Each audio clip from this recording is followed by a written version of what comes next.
Hi friends, টিএমের টুকটাকে অনেকদিন বাদে আমি টিএর মা চলে এসেছি। তো শীতকাল পড়ে গেছে মানে আমাদের বাড়িতে টালা খাওয়ার ধুমটা একটু বেড়ে যায়। তো আজকে তোমাদের সাথে ধনেপাতা তালা শেয়ার করছি। এতে আছে ধনেপাতা, কাঁচা লঙ্কা, রসুন মিক্সিতে পেস্ট করে, তারপর আসছি তোমাদের দেখাচ্ছি কিভাবে করব। তো দেখো, কড়াই সর্ষের তেল আর কালো জিরে দিয়েছি, আর এই যে ধনেপাতা বেটে নিয়েছি মিক্সিতে। তোমরা শিলেও বাটতে পারো, শিলপাটায়। আমি শিলপাটায় অত পারি না বাটাবাটি করতে, মিক্সিতেই করি। অনেকটা রয়েছে, জল দিয়ে রাখি। এবার স্বাদ মতো নুন দিয়ে দেবো, আর কিছু লাগবে না, কারণ এতে কাঁচা লঙ্কা রসুন সব দেওয়া। এবারে এটাকে শুকনো করবো, এরকম নাড়তে নাড়তে শুকিয়ে যাবে। এই দিয়েই গরম ভাতের সাথে মানে মন ভরে ভাত খেয়ে নিতে পারবে।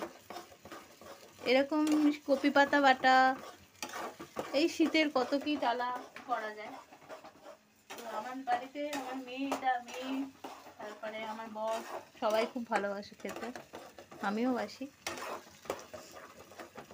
তো এটাই আজকে তোমাদের সাথে টিএমের টুকটাকে অনেকদিন কিছু শেয়ার করিনি, তো আজকে এটাই শেয়ার করলাম। মানে বাঙালির এটা ইউনিক রেসিপি, তাই না? হ্যাঁ, এই যে শীতকাল চলে এসেছে, খুব কম সময়ে খুব টেস্টি একটা খাবার। এটা একদম শুকনো হয়ে যাবে, তবেই এটা নামাবো। ততক্ষণ নাড়তে থাকবো যাতে নিচে ধরা না লেগে যায়। আইটেমটা বাঙালিদের ঘরে প্রায় ঘরেই হয়, এত সুন্দর রেসিপি। মানে আর ধনেপাতা তো জানোই, যাতে দেবে তাতেই তার স্বাদ গন্ধ অতুলনীয় হয়ে উঠবে, তাই না? হ্যাঁ, আর শীতের পাতার আলাদাই একটা টেস্ট।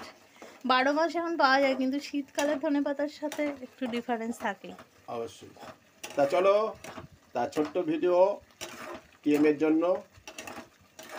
আর কারা কারা তোমরা এরম করে খাও আমাকে বলো, কমেন্ট করে বলো প্লিজ। ওকে, আর ভিডিওটা যদি ভালো লাগে তাহলে তোমরা তোমার বন্ধুদের দেখবার জন্য শেয়ার করতে পারো। চলো, টাটা। টাটা।